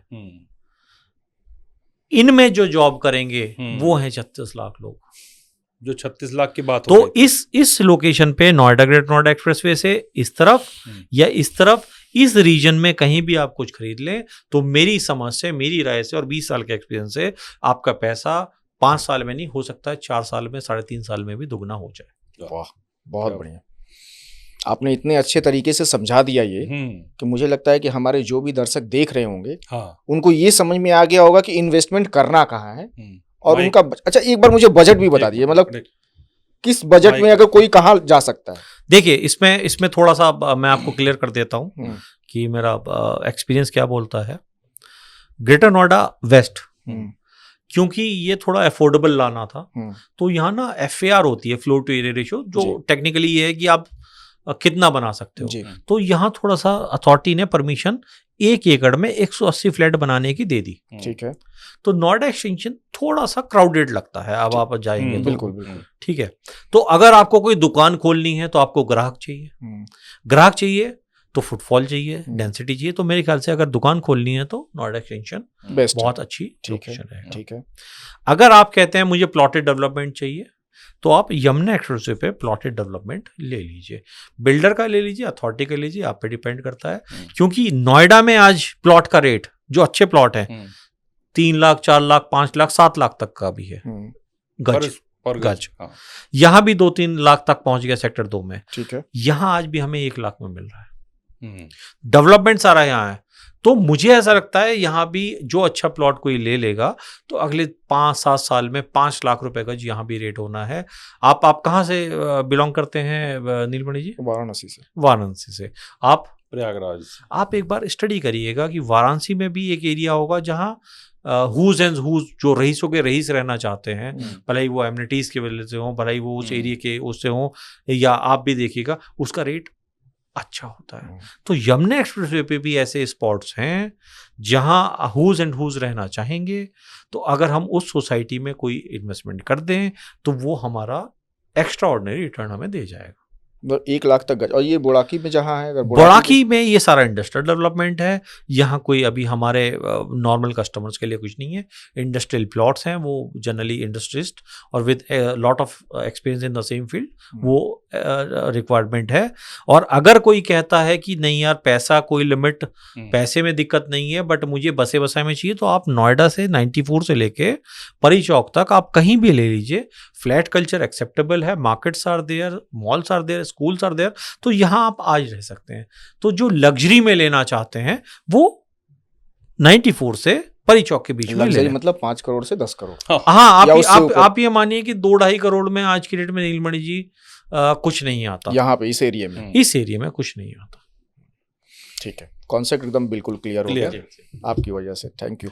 आपने दीपक जी बताया कि एक्सप्रेस वे पर परी चौक तक आप ले सकते हैं। नहीं तो, मैंने कहा नहीं, जो अभी लग्जरी चाहिए और रेडी टू मूव इन। आप ही मैंने लग्जरी को कैसे डिफाइन करते हैं? आप लग्जरी को डिफाइन करते हैं सबसे पहले खालीपन ना हो, बसा बसाया हो, ग्रीनरी हो, एक क्वालिटी, कंस्ट्रक्शन क्वालिटी हो, मुझे मार्केट भी मिल जाए, मुझे मॉल भी मिल जाए, मुझे अच्छे स्कूल, सारी एमिनिटीज अवेलेबल, एमिनिटीज हैं तो लग्जरी है। मतलब अब मेरा सवाल इस पे आता है कि एक ये तो फ्लैट हो गए बड़े 2.5-3 करोड़ के, 5 करोड़ 10 करोड़ के।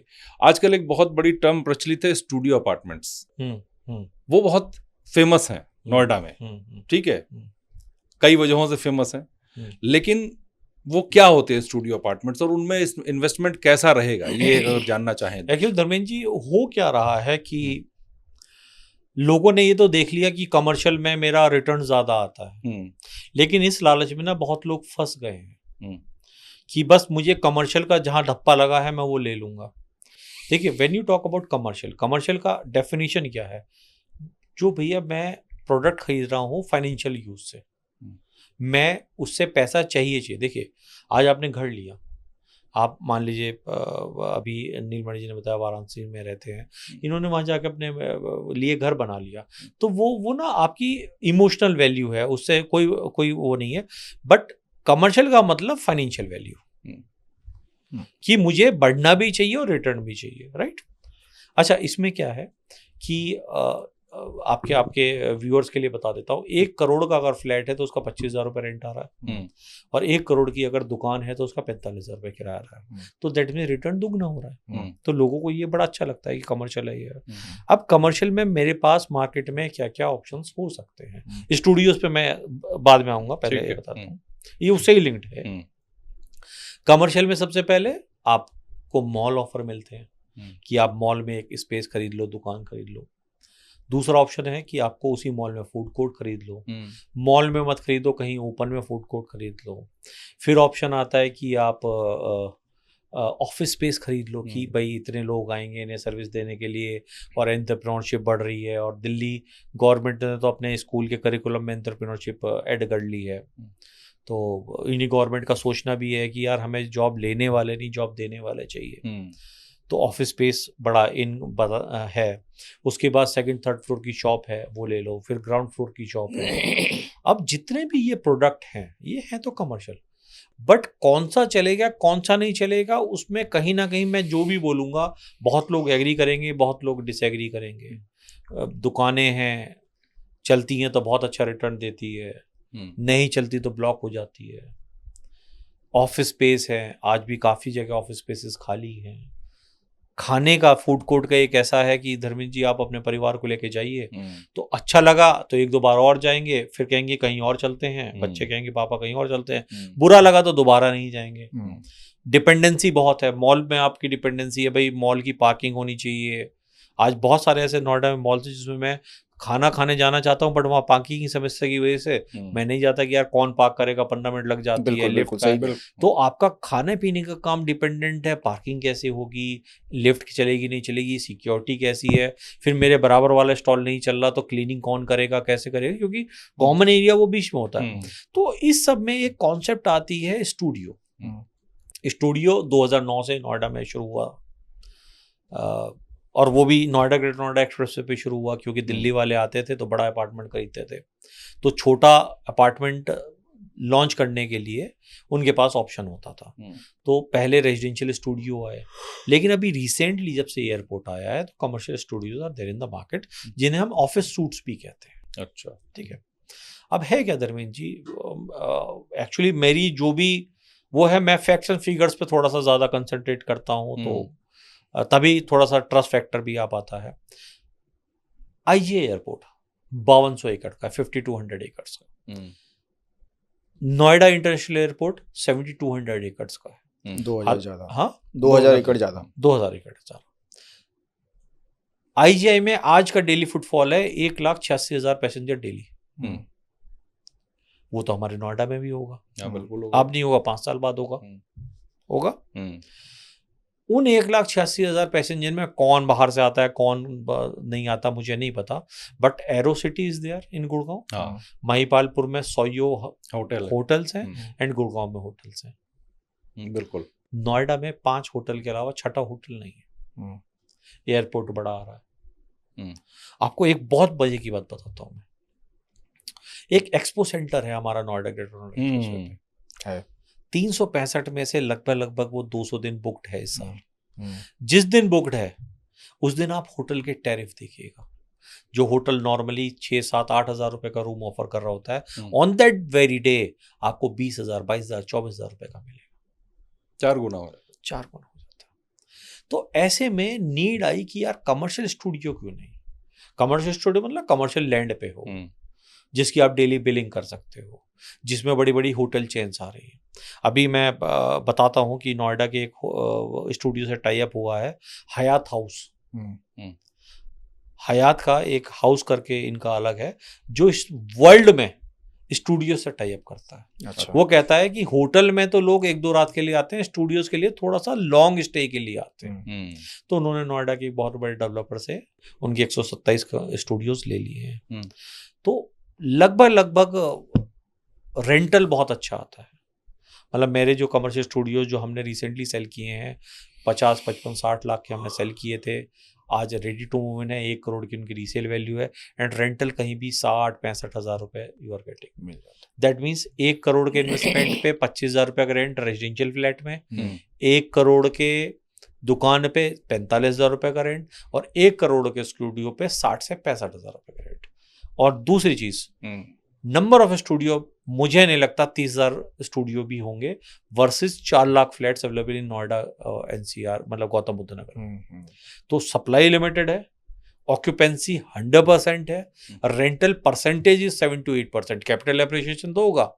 अब एयरपोर्ट आने से क्या हो रहा है, जितने भी होटल्स हैं, ये डायरेक्टली नहीं, इनके होटल्स के अलग अलग ब्रांड्स होते हैं। तो कोई कहीं आ रहा है, lemon tree is already functional there, ginger is there, ठीक है। इसके अलावा और भी काफ़ी चीज़ें हैं। तो स्टूडियो में इस तरह के ब्रांड आ रहे हैं और वो आपको एक फेयर रेंटल दे रहे हैं। इसके अलावा अगर आप वैसे भी जाना चाहते हैं, एयरबीएनबी पे दे सकते हैं। आज ये एक हमारा मतलब फायदे का सौदा है। फायदे का सौदा। एक हमारा ट्रायंगल बना हुआ है, जो एयरपोर्ट जाएगा वो लाल किला जरूर देखेगा, जो फॉरनर आएगा वो आगरा भी जाएगा, रुकेगा कहाँ, कहीं यहीं रुकेगा। और फॉरनर के लिए $10-20 में फ़र्क नहीं पड़ता, $50 में फ़र्क नहीं पड़ता, उन्हें सेफ्टी चाहिए। तो स्टूडियो, क्वालिटी लाइफ, उन्हें नीचे शॉपिंग मिल जाती है, स्विमिंग पूल मिल जाता है, सब कुछ मिल जाता है। कमर्शियल है तो स्टूडियो मुझे लगता है कि, और आप बोल भी रहे हैं, is the best option in current time. अब फिर से एक डार्क साइड पे आते हैं। आप 5 करोड़ 10 करोड़ लग्जरी की बात कर रहे हैं। मैं कई लोगों से मिलता हूँ जब, तो वो लोग कहते हैं कि नोएडा में जो प्रॉपर्टी के रेट हैं वो एक बुलबुला है, जो हो सकता है कि आने वाले समय में कभी भी फूट जाए। मीन्स वो रेट डाउन हो जाए या गिर जाए या कुछ डिप्रिसिएट हो जाए। जी, आपको क्या लगता है? ये मैं आपका पहले ही आंसर कर चुका हूँ। ये जितने भी लोग हैं सारे नोएडा के लोग हैं, जो नोएडा को जिन्होंने पुराने से देखा है, उन्हें लगता ही नहीं है कि इतना रेट हो सकता था। अच्छा, आप ये समझिए नीलमणि जी कि F1 ट्रैक, आप दोनों नोएडा में कितने टाइम से रह रहे हैं? 20 साल हो गए। F1 ट्रैक देखा है आपने? देखा है। अंदर गए? मैंने नहीं देखा, अंदर नहीं। मैं एक बार अंदर भी गया। फोटो खिंचवाया है? हाँ, खिंचवाया है। आज जो भी बाहर से बंदा आता है, आज भी उसके लिए चाम है कि दीपक जी वो F1 ट्रैक कहाँ है, वो हमें देखना है। क्योंकि F1 ट्रैक पूरे इंडिया में एक ही हो सकता है, हर कंट्री में एक ही ट्रैक हो सकता है, वो हमारा वहाँ है। तो होता क्या है, जब आप लोकल होते हो ना, तो आप बहुत सारी चीज़ों को बबल कह देते हो, इग्नोर कर देते हो। आज मेरे पास ऐसे कई एग्जाम्पल हैं जो पिछले 2.5 साल से प्रॉपर्टी देख रहे हैं और वो यही कह रहे हैं बबल नहीं है भाई, दिस इज करेक्शन। मतलब ये बबल नहीं और फूटेगा नहीं। आप ये समझिए कि 2013 में जिसने वो लिया था प्रॉपर्टी, जो आप अभी डार्क साइड की बात कर चुके हो, आप उसका बैंक इंटरेस्ट देख लीजिए, आज तक वो नहीं निकला है। अब एयरपोर्ट की वजह से सेंटीमेंट्स पॉजिटिव हुए हैं, और जो आप गवर्नमेंट ऑर्गेनाइजेशन बता रहे हो उसने कंस्ट्रक्शन करके हैंड ओवर दिया है, और इधर से गुड़गांव, दिल्ली, बॉम्बे से कस्टमर्स आ रहे हैं। आपको मैं एक और चीज बताता हूं, जो बबल वाली बात है नीलमणि जी, बॉम्बे में या तो आउटस्कर्ट्स में लैंड अवेलेबल है बिल्डर के लिए, अंधेरी जैसे एरिया में रीडेवलपमेंट में, स्लम रीडेवलपमेंट उनका वो चलता है। इंडिया का टॉप डेवलपर अंधेरी में फ्लैट ला रहा है। क्या रेट ला रहा है? वो ला रहे हैं 50,000 रुपए square feet on carpet area. ठीक है। इसमें 3 एरिया होता है, कारपेट एरिया होता है, बिल्डअप एरिया होता है, एक सुपर एरिया होता है। नोएडा में जनरली जो हम जनरली बात करते हैं सुपर एरिया पे बात करते हैं। तो अगर मैं अपनी लैंग्वेज में कंपैरिजन करूं तो आप ये मानो कि सबसे बड़ा बिल्डर एनसीआर का या इंडिया का 30 से 35 हजार रुपए स्क्वायर फीट पे अंधेरी में फ्लैट ला रहा है। भाई इस रेट पे तो नोएडा आ जाएगा अगले 6-7 महीने में। तो आप कहां किसकी बात कर रहे हो आप? मैंने आपको बताया फॉर्च्यून 500 कंपनीज अभी सिर्फ 20, 22, 24 आई हुई हैं और 300, 350 आनी है। सही बात है, अगर इतने आ गई तब ठीक तो है, पता नहीं यहाँ तो क्या आपको तो पता ही नहीं चलेगा। तो जो नोएडा के लोग हैं जिन्होंने सेंटीमेंट्स खराब हुए और बिल्डर्स के हुए, और जो अथॉरिटी, उसमें अथॉरिटी भी है, अथॉरिटी ने भी लैंड कुछ बिल्डर्स को दे दी जो एक्वायर भी नहीं हुई थी। बिल्डर ने कहा भाई आपने एक्वायर तो करके नहीं दिया, आप मेरे से पैसा क्यों चार्ज कर रहे हो? उसी में ही लिटिगेशन में लटका रहा मामला। अभी सीएजी ने रिपोर्ट दी है। तो वो इसलिए था क्योंकि नोएडा में बाहर के लोग नहीं आ रहे थे, इंडस्ट्रीज लिमिटेड थी, नोएडा के लोग खरीद रहे थे। तो हमें ये समझना पड़ेगा, जो कहते हैं डार्क साइड से, आप उनसे सिर्फ ये बात करिएगा धर्मेंद्र जी कि आपने 3,000 रुपए स्क्वायर फीट में खरीदा, 9% के रेट पे खरीदा। आप 3,000 पे 9%, फिर 9 पे 109%, मतलब आप कैलकुलेशन करिएगा क्यूमुलेटिव, जिस रेट पे प्रॉपर्टी 2020 तक थी तो किसी ने पैसा थोड़ा ना कमाया था। तो अभी तो आपने सिर्फ, आपके माध्यम से बता दूं, करेक्शन देखा है, एप्रिसिएशन तो आपने देखा ही नहीं है। अभी तो करेक्शन है, एप्रिसिएशन हुआ ही नहीं है। जिस विला की मैं बात कर रहा हूं 5 करोड़ की, 4 करोड़ का जो विला था, जो वो 2012 में भी 4 करोड़ का था। तो 2004 में भी 4 करोड़ का था ही नहीं। Industries were not there, Delhi वाले वर नॉट कमिंग। अब वो ऐसी लोकेशन पे आ गया, एक साइड बड़ाकी आ गया, एक साइड न्यू नोएडा आ गया, एक साइड एयरपोर्ट आ गया, गोल्फ कोर्स सेंट्रिक प्रॉपर्टी है, लोगों बेचने वाला एक है, खरीदने वाले 100 हैं। अच्छा, अभी आपने बताया ये जो चीजें चल रही थी, मैंने एक और चीज ट्रेंड देखी कि जो रेडी टू मूव मकान है वो सस्ते मिल रहे हैं और अंडर कंस्ट्रक्शन महंगे मिल रहे हैं, जबकि आपने अभी थोड़ी देर पहले कहा कि जिसने रिस्क लिया पहले किया उसको सस्ता मिलता। तो ये उल्टा क्यों हो रहा है? उल्टा इसलिए हो रहा है धर्मेंद्र जी, आज मैं आपसे कहता हूं कि आज 2 करोड़ का मकान है और आप ये मानिए मकान बनने में 5 साल लगे, और नोएडा में अगर पास में जाए 7-8 साल लगे। लिटिगेशन वगैरह केस कोर्ट रहा, एनजीटी रहा, अथॉरिटी रहा, बिल्डर की फाइनेंशियल थोड़ा सा प्लानिंग ठीक नहीं रही। तो 8 साल पहले उसने बनाना शुरू किया था, 10 साल पहले उसने पास करवाया होगा। आज आप मकान बनाते हैं तो एक ब्लूप्रिंट पास करवाते हैं या नहीं करवाते हैं? तो जो कॉन्सेप्ट है रेडी टू मूव इन की, वो 10 साल पुरानी है। अच्छा, आज क्लब 15,000 स्क्वायर फीट का है, एक छोटा सा स्विमिंग पूल है। आज 1,00,000 स्क्वायर फीट के क्लब की बात चल रही है। जो 10 करोड़ के फ्लैट है उसमें मैं कहता हूँ मुझे बॉलिंग एरिया मिलेगा। मेरे यहाँ आप दोनों आइए, अगर मैं कभी उस लेवल पे रहा और मैंने वो फ्लैट ले पाया तो मैं पूछूंगा नीलमणि जी आज कौन सी पिक्चर देखना चाहेंगे, तो मैं क्लब में फोन करके कह दूंगा भाई ये पिक्चर हम देखेंगे और आप हमारे लिए फाइन डाइनिंग यूज करिए। इंडिया की सबसे फेवरेट प्रॉपर्टी अगर आपसे पूछें जहां आप चाहते हो रहना, इसमें नीलमणि जी चाहने की चीज़ अलग होती है, क्योंकि उसमें ना सेंटिमेंट्स आ जाते हैं कि मैं कहाँ से बिलोंग करता हूँ, मेरी मम्मी के रिलेटिव्स कहाँ हैं, क्योंकि हम इंडियंस हैं, हम इमोशनल हैं। ठीक है क्या, जो हरियाणा का आदमी है, जो हरियाणा में है, वो गुड़गांव और फरीदाबाद में रहता है। यूपी वालों के लिए गुड़गांव में जाते तब उनका पैरेलल एक नोएडा और यमुना एक्सप्रेस और ग्रेटर नोएडा मिल गया है। तो यूपी वाले जनरली फरीदाबाद गुड़गांव जाना नहीं चाहते क्योंकि उनके इस साइड कनेक्ट है, हरियाणा वाले इधर नहीं आना चाहते। तो कोई कंपैरिजन नहीं है। IT वाले पहले आपके बेंगलोर में जाते थे। एक और चीज़ मैं आपको बता रहा हूँ हाथों हाथ, आज आप बरेली किस लिए फेमस है? बरेली तो मैं तो झुमका उनका नहीं, सुरमा के लिए होता है। कानपुर में इंडस्ट्रीज थी, अलीगढ़ ताले के लिए था, मुरादाबाद इंडस्ट्री मुरादाबाद पीतल। सिर्फ एक चीज ने उस शहर को उठा के आगे ले गई। नोएडा में नॉलेज पार्क्स हैं, 3 लाख बच्चा पढ़ने आता है सालाना। IT हब है, मैन्युफैक्चरिंग हब है, इलेक्ट्रॉनिक क्लस्टर यहाँ बनाया जा रहा है, फ्रेट कॉरिडोर यहाँ से निकल रहा है। इसका मतलब फेवरेट आपका यही है। बुलेट ट्रेन यहाँ से वाराणसी तक जो दूसरी पास्ट है वो यमुना एक्सप्रेस और नोएडा से होकर निकलेगी। तो ऐसे 10 फैक्टर, एक फैक्टर की वजह से शहर डेवलप हो जाता है, वो इंडस्ट्री डेवलप हो जाती है। नोएडा में तो ऐसे 10 चीजें हैं। इंफ्रास्ट्रक्चर, आपको पता ही नहीं चलेगा कब आप ईस्टर्न एक्सप्रेसवे पे चले गए, कब आप मेरठ वाली रोड आप पहुंच गए। फ्रैक्शन ऑफ मिनटों में आप कहीं के कहीं पहुंच जाते हैं। मतलब आपकी फेवरेट जगह यही है? मेरी नहीं, ये इन्वेस्टर्स की फेवरेट है और ये नंबर्स बताते हैं। आप पेपर पढ़िए, टाइम्स ऑफ इंडिया पढ़िए, रोज नोएडा और यमुना एक्सप्रेसवे के बारे में रोज कुछ ना कुछ डेवलपमेंट नहीं हो तो आप नाम बदल लीजिएगा। मैं एक एग्जांपल बता रहा हूँ, जो ये सही बात है, इन्वेस्टर्स के पसंद है नोएडा पहला, और यहाँ यूपी ही नहीं पूरे देश के इन्वेस्टर्स का। मैं अभी प्रयागराज गया था कुछ दिन पहले, तो मेरे एक रिलेटिव से बात हुई, मेरा कजिन है, जो यमुना अथॉरिटी के प्लॉट्स निकले हुए हैं कम रेजिडेंशियल, प्रयागराज में बैठे हुए आदमी ने यहाँ पर फॉर्म अप्लाई किया हुआ है। और ये प्रयागराज नहीं, ये गोरखपुर वाले भी कर रहे हैं, बिहार वाले भी कर रहे हैं, पटना वाला भी चाहता है कि बॉम्बे बेंगलोर वाले कर रहे हैं। बॉम्बे बेंगलोर वाले, तो मतलब पूरे उन्होंने बताया कि जब 1186 प्लॉट के लिए निकला हाँ, और जब 2.5 लाख लोगों ने एप्लीकेशन दिया, तो ऑब्वियस है कि नहीं, ये मेरे सामने केस आया कि मतलब जो प्रयागराज में रह रहा है, जॉब वहां कर रहा है, मकान है, वेल सेटल्ड है वहां पर आदमी, ऐसा है, लेकिन वो यहाँ लेना चाहता है प्लॉट। आज जो भी इंडिया में आप समझिए पॉपुलेशन है, इंडिया इकोनॉमी बूम कर रही है या आगे बढ़ रही है, कहीं ना कहीं बच्चे के पैदा होते ही हम लोग, बच्चा करे ना करे, ये चाहते हैं इसे ये करवाएंगे, ये सेटल करें, राइट और रॉन्ग। तो सबके दिमाग में ये है कि आपके बच्चे को पढ़ लिख के दिल्ली गुड़गांव चला जाएगा, क्योंकि आज दिल्ली में जॉब्स नहीं है। क्यों नहीं है?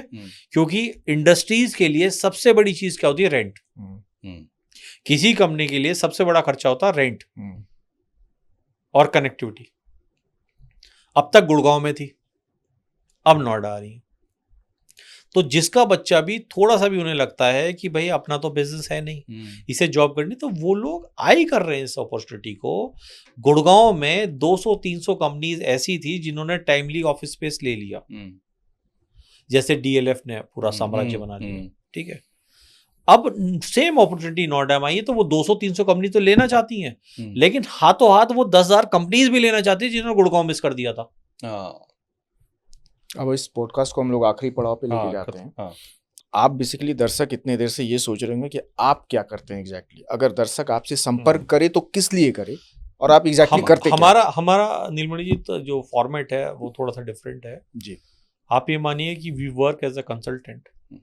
हमारा हमेशा जो थॉट प्रोसेस है, मतलब ये बोलने का नहीं है। अगर आप ठंडे दिमाग से सोचोगे मेरा बिजनेस क्या है, आप आए, धर्मेंद्र जी आए, मैंने अगर आपको सारी नॉलेज देने के बाद एक प्रॉपर्टी बेची, अगर वो प्रॉपर्टी फ्रूटफुल हुई, जो आपके पैरामीटर से उस पर फिट हुई, तो क्या आप मुझे रेफरेंस नहीं दोगे? बिल्कुल देंगे। अगर मैंने आपको राइट प्रॉपर्टी राइट प्राइस पे दिलवा दी एज पर योर नीड, देखो सबसे इंपॉर्टेंट क्या है? नॉलेज। कोई NS24 प्रेस्टीज की बात कर रहा है, कोई वेव की बात कर रहा है जो गाजियाबाद के प्रोडक्ट है, कोई नोएडा एक्सटेंशन की बात कर रहा है, और कोई यमुना की बात कर रहा है, कोई परी चौक के आसपास की बात कर रहा है। प्रेस्टीज जो सिद्धार्थ विहार में है और जो यमुना एक्सप्रेस सेक्टर 22D जो सबसे अच्छा सेक्टर बन के आ रहा है, 56 किलोमीटर का फर्क है। ठीक है। तो किस आदमी को, कस्टमर को कैसे पता चलेगा यार तेरे लिए कहाँ क्या सही ऑप्शन है? तो पहली चीज तो कस्टमर को फायदा ये मिलेगा कि जो वो सर्च 3-4 महीने में करेंगे वो मैं उनकी 2 घंटे में करवा दूंगा। ठीक है। दूसरी सर्च ये करेगा कि कोशिश हम ये करते हैं कस्टमर को बेस्ट रेट मिले। ठीक है। फिर हमारा लोन वाले अवेलेबल हैं, हमारे बैक ऑफिस हैं, हमारे पास रीसेल टीम है। क्लाइंट को किसी भी टाइम अगर बेचना चाहें तो हम उसमें भी सपोर्ट करते हैं। ठीक है। लोन, क्योंकि आप लोग क्या है, आप लोग फ्री कब हो गए? Saturday Sunday. बिल्डर सबसे ज्यादा बिजी सैटरडे संडे रहता है, संडे छुट्टी रहती है। वीक डेज में बैंक कहेगा आप आ जाओ लोन लेना, आप कहोगे यार मैं तो बिजी हूँ, तो हमारी team is there to assist you, to support you. तो आपको सबसे पहले कंसल्टेशन मिली जो आपको प्रॉपर्टी लेने में, फाइनलाइज करने में फायदा हुआ। दूसरा, हमारे ये 2 टीमें बैक ऑफिस आपके पास आएंगे, आपको रसीद देंगे, सब कुछ आपको सुविधा देंगे। इसी बीच में आप कहोगे यार चाय पिलाते हुए कि दीपक भाई मेरे एक दोस्त को और प्रॉपर्टी चाहिए, तो हमारा बिजनेस बढ़ा। ठीक है। लेकिन ये सारी चीजें जब आप करोगे, इतनी मदद या हेल्प जो भी कहो, तो वो तो आप फ्री में तो करोगे नहीं। नहीं, इस चीज के लिए जनरली हमें बिल्डर से ब्रोकरेज मिलती है जो हर डील पे मिलती है। अच्छा। कस्टमर का क्या फायदा है? क्योंकि हम लोग नंबर ऑफ सेल ज्यादा करते हैं तो हमारी जो ब्रोकरेज है, जो इंसेंटिव्स है वो थोड़े ज़्यादा आते हैं, तो हम कस्टमर को पास ऑन भी करते हैं, डिस्काउंट्स भी कस्टमर को ज़्यादा मिलेंगे। अच्छा, उसमें भी कस्टमर को फायदा भाई हो रहा आप ये मानिए कि धर्मेंद्र जी और मैं हैं, मैं महीने में with the help of my team support 400 property sale करता हूँ, धर्मेंद्र जी इंडिविजुअल कैपेसिटी में 2 करते हैं। तो इन्हें जो बिल्डर देगा और जो मुझे देगा उसमें बहुत फर्क होगा। अच्छा, तो आपको मेरे से सलाह भी अच्छी मिलेगी, सपोर्ट भी अच्छी मिलेगी और आपको रेट भी अच्छा मिलेगा। और डायरेक्ट अगर डायरेक्ट बिल्डर के पास जाते हैं तो वो शायद हो सकता है कि कस्टमर को नुकसान हो। उसमें नहीं, महंगा नहीं होता, उसमें भी नहीं होता। उसमें धर्मेंद्र जी ये होता है, कस्टमर ले ही नहीं पाता क्योंकि उन्हें कॉन्फिडेंस नहीं आता। भाई ये 1-2 रुपए की चीज नहीं है, हम 1 crore 2 crore 3 hard and money पिछले 10 साल 5 साल 8 साल की हार्ड एंड मनी लगा रहे हैं, हमें कॉन्फिडेंस चाहिए होता है कि यहाँ क्यों लूं। सिर्फ बिल्डर वाले क्या बता सकते हैं, बिल्डर लॉबी, कि मेरा ये प्राइस है और मैं ये लगा के दे रहा हूँ। बराबर वाला क्या दे रहा है, किस प्राइस पे दे रहा है, वो नहीं बता पाएंगे और पूरा एनालिसिस भी नहीं बताएगा, एनालिसिस नहीं कर पाएंगे। उस एनालिसिस के बेस पे आप घर पे जाके अपनी वाइफ से बात करते हो, आप मम्मी से बात करते हो, आप अपने फादर से बात करते हो, अपने फ्रेंड से बात करते हो। जब तक आप अपने इन लोगों को जवाब नहीं दे सकते तब तक आप अपनी नॉलेज पे कॉन्फिडेंट फील नहीं करते। मतलब दर्शकों के पास अगर पैसा है तो उस कॉन्फिडेंस के साथ आपके पास लेके आए और आप कहीं ना कहीं अच्छी जगह पे मैं अपने लिए नहीं कहूंगा नीलमणि जी, मैं ये कहूंगा किसी भी बड़ी कंसल्टेंसी फर्म में करें और आप अपना पैरामीटर बताइए। बजट एक पैरामीटर नहीं होता, पैरामीटर बहुत सारे होते हैं। बिल्कुल ठीक है। आप ये मानिए कि we are like a restaurant. आप आए, आपने कहा कि यार दीपक मुझे थोड़ा सा बीपी का इशू है, नमक कम डाल दीजिएगा। धर्मेंद्र जी आए, इन्होंने कुछ और चीज बताई, तो आपके पैरामीटर के हिसाब से हम आपको प्रोडक्ट बता सकते हैं। That's good. ये एग्जांपल बहुत अच्छा था। एज ए रेस्टोरेंट है कि ठीक है, आपको जैसा खाना चाहिए सब कुछ है। आप मेरे पास सुबह आए, आपने कहा डोसा दे दो, आपने मेरे से कहा पोहा दे दो, अवेलेबल है। आपने कहा चाइनीज दे दो, साउथ एवरीथिंग अवेलेबल। बट आपकी पैरामीटर, नीड और जेब के हिसाब से we can assist you. Deepak ji ने जैसा कि बताया कि वो लोग एक प्रॉपर्टी का पूरा एनालिसिस करते हैं और उसके बाद आपकी मदद करते हैं कि आपके लिए क्या सही है और क्या गलत है। दीपक जी आपका आपने टाइम दिया और जो क्वेरीज थी उसको सॉल्व किया। बहुत कुछ जानकारी बहुत जानकारियां मिली हमको प्रॉपर्टी को लेकर के, और ये भी पता चला कि Noida is the next Dubai, ऐसा फील हो रहा है मुझे। बहुत धन्यवाद, बहुत थैंक यू।